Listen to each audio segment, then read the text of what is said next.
This is going to be a quick build guide on how to assemble the PS4 6-button grid for the SuperPad. You'll need to 3D print a couple things. You'll need the faceplate. You'll need the limit switch mounting plate.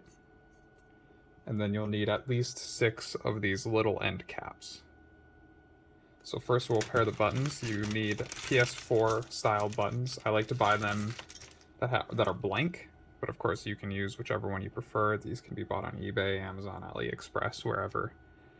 And then yeah, it's just intended to be in a DualShock 4 controller. And you just take 6 of these and 6 of these and just push them together like that. You want it to be relatively loose fit, so if it's really hard to get in there or slides out as soon as you're done, then increase the percentage of your print and do it again. Luckily they're small, so they don't waste a bunch of filament if you get them the wrong size the first time.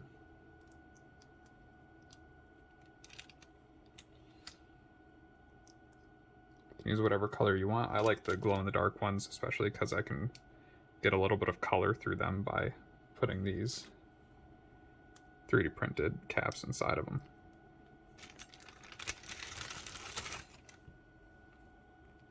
Okay, once you have all of those, you need to prepare your limit switches. So I just get these normal 3-prong limit switches, and then you need to take the lever off. Easy enough done. And then those fit in the grid here, so they have their red part near the center.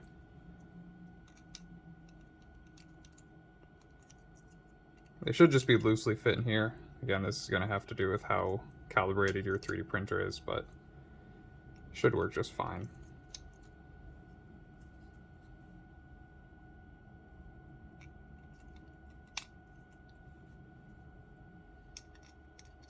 Okay, and once those are in there, you can set that aside and then load your buttons into your faceplate. Part of the reason I like the ones without the labels on them too is because they spin around in there.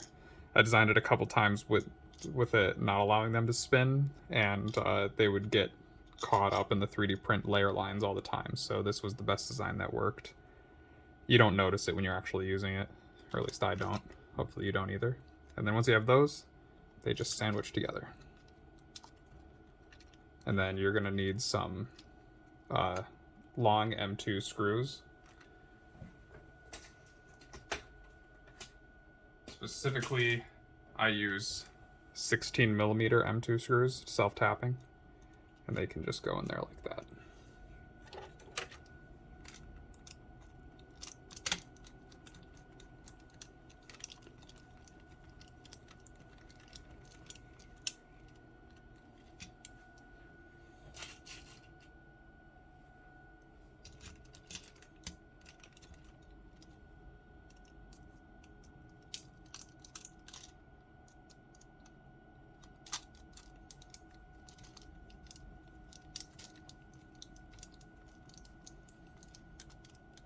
Once you have that done, you can check each button.